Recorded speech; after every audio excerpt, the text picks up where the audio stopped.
Hi, నా పేరు వకుల. నేను మీ ఢిల్లీ వకులక్క. ఎలా ఉన్నారని అందరూ బాగున్నారా? ఈరోజు శ్రీరాముడు వచ్చాడు. ఇంకో ఛానల్లో ఉంటుంది, షార్ట్ చూడండి. కానీ ఈరోజు మీకు అంతకంటే ముందు ఒక స్టోరీ చెప్పబోతున్నాను. It's a very powerful story to manifest anything you want in your life. ఏది కావాలన్నా అది మీరు మేనిఫెస్ట్ చేయొచ్చు. స్టోరీ ఏంటో చెప్తాను మీకు. ఇది రావణుడు స్టోరీ అండి. రావణుడు ఎలా రాముని పేరు మీద ఎలా మేనిఫెస్ట్ చేశారో అని మీకు చెప్తాను. అంటే రామనామంతో రావణుడు కూడా మేనిఫెస్ట్ చేశాడు. ఆ పవర్ఫుల్ స్టోరీని ఇప్పుడు మీతో నేను షేర్ చేసుకోబోతున్నాను. అంతకంటే ముందు షార్ట్స్ ఒకటి చేశాను శ్రీరాముడిది. ఒకలక్క మజాకాలో వెళ్ళి చూడండి, షార్ట్స్ ఉంటుంది, లేదంటే రాబోతోంది. ఓకే ఫ్రెండ్స్, ఇప్పుడు స్టోరీ ఏంటంటే ముందు ఒక్కసారి ఏమైందంటే రామసేతులో మీకు తెలిసిందే కదా, రాళ్ళు విసిరేవాళ్ళు. రాళ్ళు విసిరితే అవి తేలేవి, మునిగేవి కాదు. రాముని పేరుతో ఉన్న రాళ్ళని వేశారు. సో రామసేతు అలా అయినందువలన ఆ విషయం రావణుడి లంకలో తెలిసి అందరూ వెళ్ళి రావణుని అడిగారు, ఇలాగా రాముని పేరు మీద ఆ రాళ్ళు తేలుతున్నాయట, మునగట్లేదని. అంత శక్తి ఉంది రాముడిలో, మరి మన రాజులో ఎంత ఉంది అన్నట్టు మాట్లాడితే రావణుడు కనిపించింది. ఇది ఒక ఛాలెంజ్ లాగా అనిపించింది. ఛాలెంజ్ చేశారనుకొని రావణుడు నేను కూడా వేస్తానని ఒక పెద్ద రాయిని తీసుకున్నాడు. ఒక పెద్ద రాయిని తీసుకొని వేశాడు. మనం పోలేదు, తేలింది. అది అందరూ జయ జయకారాలు అనమాట. ఇంకా రావణుడు రాజు కదా, రావణుడిని ఇంకా జయ జయకారాలు అనమాట. ఆ తర్వాత భార్య వచ్చి ఇలా అనింది, ఈ విద్య మీ దగ్గర లేదు, మీకు ఎలా ఇది సాధించారు, ఇది ఎలా కుదిరింది, ఇది ఎలా జరిగింది అని రావణుడు ఇలా చెప్పాడు. నేను దాని మీద రాముని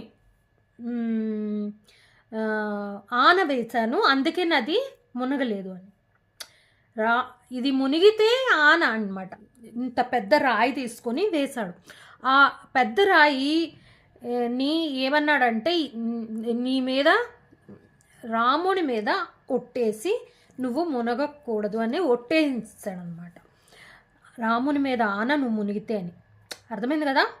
ప్రామిస్, కసం హే రామ్కి అగర్ ఆ డూబేతో అని రావణుడు దాన్ని రాయిని వేశాడనమాట నీళ్ళలో. సో చూసారు కదా రావణుడు ఎలా మేనిఫెస్ట్ చేశాడు అనేది. ఇప్పుడు చూసారు కదా రావణుడు కూడా రాముని పేరు మీద ఎలా మేనిఫెస్ట్ చేసుకున్నారు. సో నేను చెప్పేది ఏంటంటే, మీకు ఏది కావాలన్నా, లవ్, ఏది మేనిఫెస్ట్ చేయాలనుకున్నా మీరు లవ్, ప్రేమ, పైసా, పవర్, సక్సెస్, హెల్త్, మనీ, డబ్బు, ఐశ్వర్యం, ప్రశాంతత, అన్నిటికీ ఏది కావాలన్నా రాముడి మీద ఆన అనండి.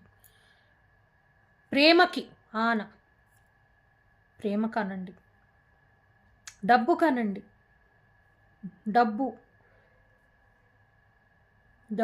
మీద ఒట్టు, నీకు ఒట్టు, నువ్వు నన్ను వదిలిపోకూడదు, నా దగ్గరకు వస్తూనే ఉండాలి. ప్రశాంతతని అనండి, ప్రశాంతతని, నువ్వు నన్ను వదిలిపోకూడదు అని.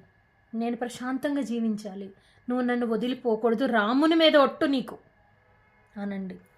అలాగే ఏం కావాలన్నా, హెల్త్, సక్సెస్, ఏది కావాలన్నా మీకు రాముని మీద ఒట్టు అనండి. రామ రామ రామ రామ అని ఎలా మేనిఫెస్ట్ చేస్తున్నారు అందరు చెప్పండి. రాముని పేరులో అంత పవర్ ఏముంది చెప్పండి.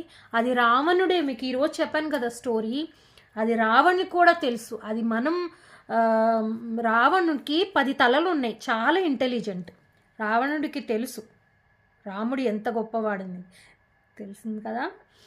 సో అంత అందుకనే అంటాడు కదా లక్ష్మణుణ్ణి చంపిన తర్వాత వెళ్ళి నువ్వు ఒకసారి నేర్చుకునిరా అని చెప్పి లక్ష్మణుడిని పంపిస్తాడు. అది మనం కూడా నుంచి ఏదో ఒకటి నేర్చుకోవాలి కదా. రామ్ రామ్ అని అంటున్నాను, రామ్జీ అనట్లేదంటే మీరు రామ్లో ఉన్న నామం రామ్జీలో కాదు, రామ్జీ రామ్ రామ్ రామ్ రామ్ అనండి, ఆ పేరులోనే ఉంది. రామ నామమే కలియుగంలో గొప్పది. రామనామము కలియుగంలో స్వయంగా రాముడేనండి, ఆయన వేరింకెవరు లేదు, స్వయంగా రాముడే ఈ నామ రూపంలో వెలిశాడు. అందుకనే అది ఎంత సీక్రెట్ అనేది, ఈ రహస్యము మనం కళ్ళారా చూస్తున్నాం, మనం అయినా సరే మనం తెలుసుకోవట్లేదు. రామనామమే స్వయంగా రాముడు ఈ కలియుగంలో. మనసారా ఒకసారి ఆలోచించండి, అసలు ఆలోచించు. ఈ స్టోరీ ఎంత పవర్ఫుల్లో కదా. రావణుడే మేనిఫెస్ట్ చేశాడు రాముడి పేరుతోటి, మనం కూడా చేయొచ్చు. అలాగే ఏ రిలీజియన్ అయినా మీరు పర్వాలేదు, రాముడి నామం జపించడానికి, రాముడి నామం తీసుకోవడానికి ఏ రిలీజియన్ అయినా పర్లేదు. ఏ రిలీజియన్ అయినా ఈ పేరు యొక్క లాభాన్ని, ఈ పేరు యొక్క పవర్ యొక్క లాభాన్ని మనం పొందొచ్చు. మీరు ఏ రిలీజియన్ కావచ్చు, ఈ పేరు యొక్క మన పవర్ని, మన లాభంని మనం పొందొచ్చు. స్వయంగా రాముడే మనకి ఇచ్చిన హక్కు అండి ఇది. శ్రీ విష్ణువే శ్రీరాముడు, శ్రీరాముడే శ్రీకృష్ణుడు. ఆయన అసలు ఈ మనీ, డబ్బు, ఐశ్వర్యం, మనకి హెల్త్, సక్సెస్, ప్రశాంతత, ఇవన్నీ కూడా ఒక ఎనర్జీ. ఏ ఎనర్జీ మీరు మేనిఫెస్ట్ చేయాలనుకుంటే, లెట్ సపోజ్ లవ్ అనుకుందాం, లవ్ ఎనర్జీ, లవ్ని మేనిఫెస్ట్ చేయండి, లవర్ని కాదు. అంటే ఒక పర్సన్ లేదంటే, అది మనకి రాలేదంటే మీరు దాని గురించి కాదు, లవ్ని మేనిఫెస్ట్ చేశారంటే మనకి లవ్ ఫామ్ వేరే ఎవరైనా కూడా మనకి రావచ్చు. లవ్ నీ మీద ఒట్టు, నువ్వు నా దగ్గరికి రావాలి, అది అలా ఒక్కసారి మనస్ఫూర్తిగా అనండి, ఒక్కసారి అనండి. ఎన్నిసార్లు అని మళ్ళీ కామెంట్ చేయకండి, ఎన్నిసార్లు అనాలండి, రామనామం ఎన్నిసార్లు అని చెప్పండి. ఇది మాత్రం మీరు నీ మీద ఆన అనేది ఒక్కసారి మనస్ఫూర్తిగా మనం చేసామంటే మనకి పవర్, విశ్వాసంతో చేయాలండి. ఇప్పుడు రావణుడు ఎలా చేశాడు ఈ మేనిఫెస్ట్, అతను మొత్తం సిద్ధొచ్చే అంటే అవుతుందంతే, అంతే. దాంట్లో పవర్ ఉందని తెలుసుకొని ఆ విశ్వాసంతో చేయాలి. డబ్బు కావాలా, హెల్త్ కావాలా, సక్సెస్ కావాలా, పవర్ కావాలా, డబ్బు, ఐశ్వర్యం ఏదైనా సరే మీరు మేనిఫెస్ట్ చేయొచ్చు. నాకే కాదండి, మీకే కాదండి, ఒక్కరికి కాదు. ఈ లాభం, ఈ పవర్ యొక్క లాభం అనేది ప్రతి ఒక్కరికి అందాలి, ప్రతి ఒక్కరికి. ఎందుకంటే మీరు ఒకటి చూసారా, రాముడిని వనవాసంకి వెళ్ళమన్నప్పుడు, సవితల్లి వెళ్ళమన్నప్పుడు ఏం జరిగింది, ఎందుకని వెళ్ళాడు, ఏమి అనకుండా, అంటే ఆయనకి తెలుసు ఇప్పుడు రాముడు ఎలా అయ్యేవాడు చెప్పండి. ఇప్పుడు రాముడు అంత గొప్పవాడైనందుకు ఆయన వెళ్ళబట్టే కదా. అలాంటి పరిస్థితులు మనకు వచ్చినప్పుడు మనము దిగులుపడి చింతపడకూడదు. ఆ పరిస్థితులను బట్టి ఇప్పుడు రాముడయ్యాడు, గొప్పవాడయ్యాడు. రాముడి పేరు అదే జరగకపోతే ఈరోజు రాముడిని మనం ఇలా పూజ చేయం కదా.